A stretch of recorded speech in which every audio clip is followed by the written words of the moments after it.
What is up, you guys? I know it's been several months since you guys have seen my beautiful face. Um, I'm not gonna put up any excuses. Straight up, life got crazy. A lot of stuff's been going on. A lot of stuff has happened. I didn't stop recording though. I just haven't had time to go ahead and edit videos and get them uploaded. So for those of you guys that stayed subscribed and stuck around, and those of you guys that have been commenting saying you wanted me to come back, thank you so much. Those of you guys that commented that's literally the last push I needed to get back into editing videos. For those of you guys who aren't subscribed, subscribe, turn that bell notification off, because when I tell you the last few months have been crazy, it's been insane. You guys will start getting the videos. I've just had my ups, and then I had some really bad downs, and then we're working our way back up. So enjoy today's video, and thank you again for sticking around. What is up, you guys? Welcome to today's video. So today is a very exciting day as we are finally putting the very first power mod on the STI.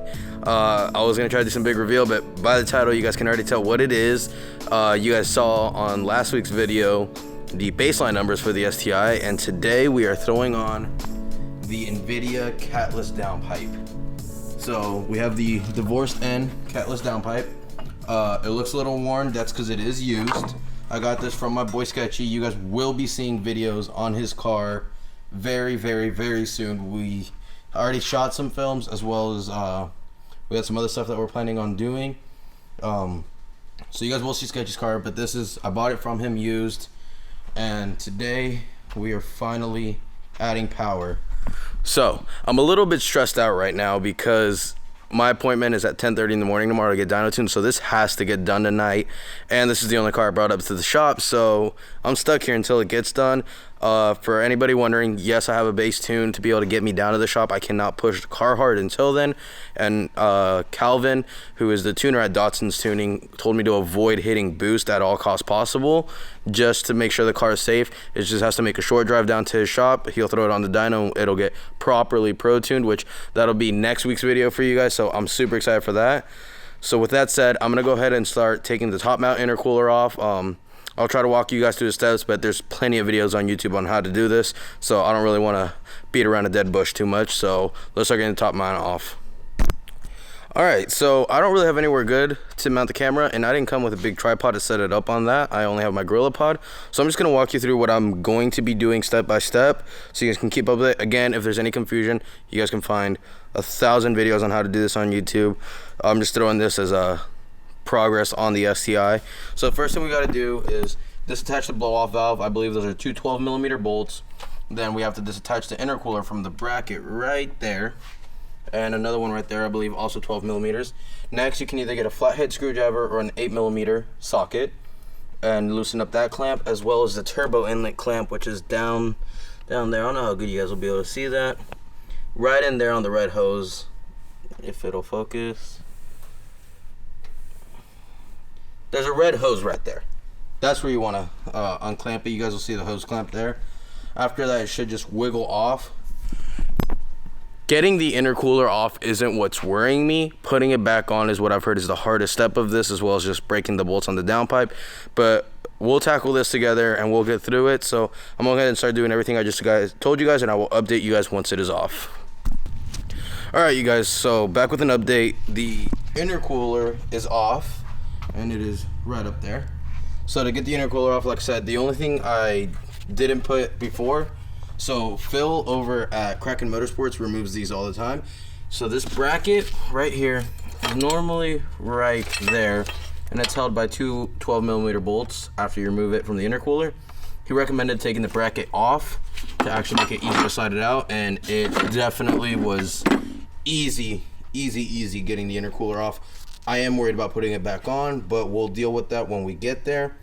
So the next order of business is removing this here heat shield, which it's a little warm. The car was just running. It's only been off for about 30 minutes.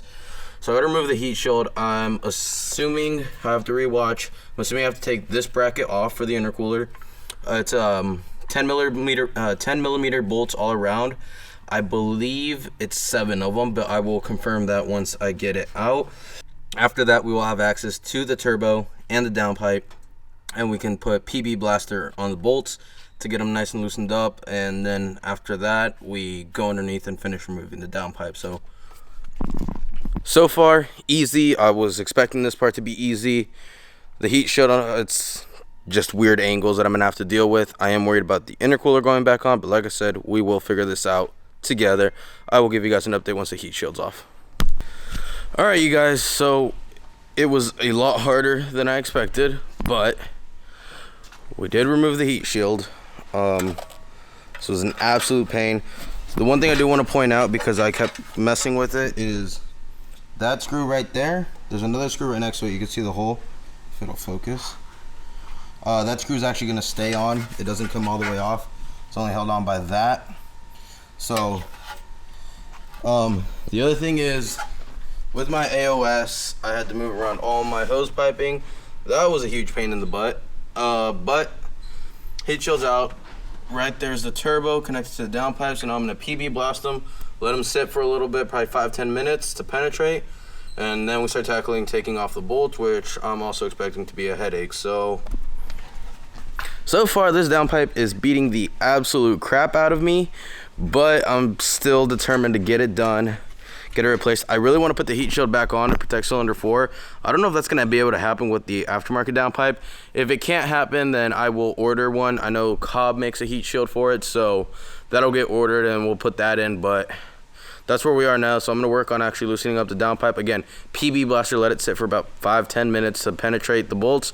Should make life a little bit easier. I'm still expecting a little bit of struggle, but anything I can do to help me right now, I want to do. So after that, we'll climb back underneath. The other thing that I want to mention, for me anyway, what worked is I jacked the car up on one side.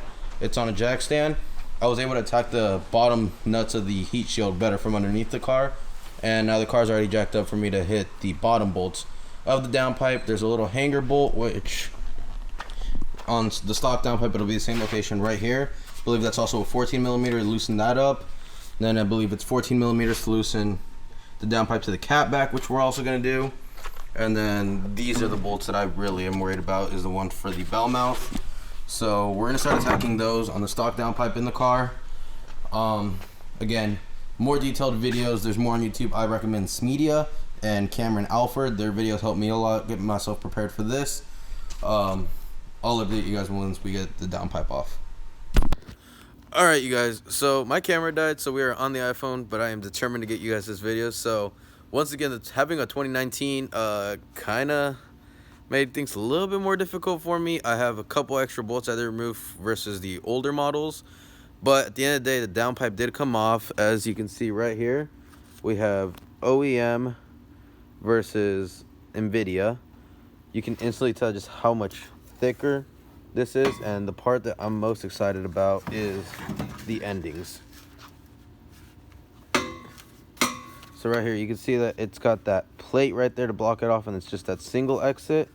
That's very restrictive on the turbo, letting air out. Versus the NVIDIA catless downpipe is obviously catless, it's just straight pipe.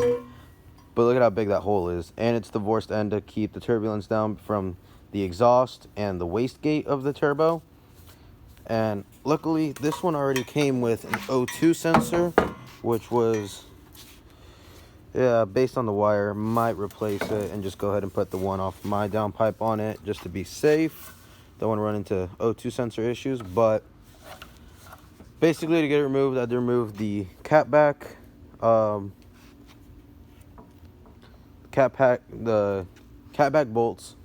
Then I had to release all 5 of those bolts that I showed you guys earlier. Bottom ones were honestly easier because I just had more leverage. After that, so if you have a maybe 2018 confirmed 2019 plus, we have this right here. It's a 14 millimeter. Then you have another 10. What I used was an extension and a swivel to be able to access these. They're in inconvenient locations, but it can be done. So now basically we just reverse everything we just did to put this one back on. So the heat shield will not be going on with this one. I am ordering, more than likely going to go with Cobb heat shield for aftermarket downpipes. Temporarily, eventually I want to get this thing Cerakoted, which would be super baller, and obviously keep the heat nice and tucked in. So we're going to throw it on. Then I got to tackle putting that monster back on, which I'm not excited about. But after that, the downpipe install should be completed. Should be able to start the car and finally hear what it sounds like. I've been waiting for this. I'm excited to see how much louder it is. Tomorrow, or I guess this morning now, because it's late into the night, we go to Dotson's Tuning to get tuned, and we'll see how much power it makes compared to OEM. So hope you guys are ready for that. I will update you guys when the downpipe is in. Alright, you guys, so the car is back down on level ground. Right there you can see is the new NVIDIA downpipe. Everything bolted up just fine. I put new gaskets, exhaust gaskets for both the turbo and for the catback in. So the only thing left is putting everything back together. Obviously, I won't be needing the heat shield bolts right now, but I'm going to save them in case I need it for the Cobb one. Getting the intercooler back on, the bracketing, the bypass valve back on the intercooler. The thing I'm most concerned about is getting the intercooler on. So Trevor, who you guys saw in the previous videos, he has done intercoolers a lot.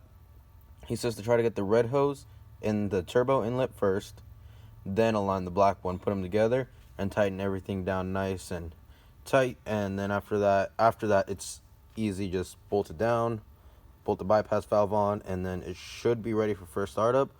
So I'm gonna go ahead and put the top mount intercooler on, and then I will update you guys again. Alright, you guys, so we finally have everything put back together. There was not any spare bolts that we did not know about. So heat shield, that extra bolt that mounted to, I believe, was the block maybe. That bolt obviously is extra. I'm keeping all the spare parts just because all my stock parts I'm keeping, because you never know when you have to revert to stock. So the tip I gave you guys about the red tube first and then the black one worked. It wasn't too difficult to get this back on. Blow-off valve is on. I made sure to put the gasket back on, the brackets on, intercooler's all mounted up. All of these are nice and tight. So that should be it. Everything should be good. So now it's time for the moment of truth and time for the first startup. So needless to say, I'm pretty nervous right now. Like, it's a big moment. I did it myself, by myself. Trevor consulted with me over the phone to make sure I was doing everything right. So now we get to start it. All right, keys in the car with me, clutch is in.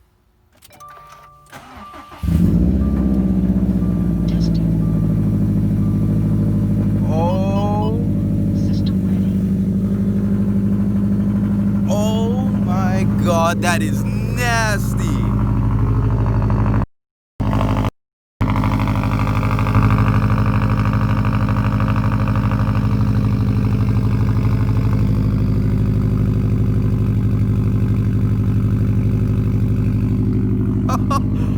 Oh my God, that is filthy. Oh, good Lord. So it is going to be incredibly hard to drive home and to Dotson in the morning and not get on it because it sounds so good. But we're gonna have to do our best. It'll be tuned first thing in the morning, and after that I can actually get on it. So be prepared for tomorrow's video. Tomorrow is dyno day on the new downpipe. Again, the reason I didn't go with an intake as well is because I need to do fueling upgrades, and I'm not quite ready for that yet. But I wanted more noise and I want a little more power, and a Pro Tune really does change the way a car feels. So it was time for a Pro Tune, but I could not be happier with how the car sounds right now. I'm not hearing any exhaust leaks. Surprisingly, no check engine lights on. I was expecting something for the O2 sensor, but the base map Calvin gave me, pretty good. Everything in the motor looks fine. So, I'm just beyond stoked. This car sounds so good now. But with that being said, guys, don't forget to like, comment, and subscribe. Turn that bell notification off so you guys can be updated when the next video comes out. Next video will be the Pro Tune dyno day, not just running base numbers. And I will catch you guys then.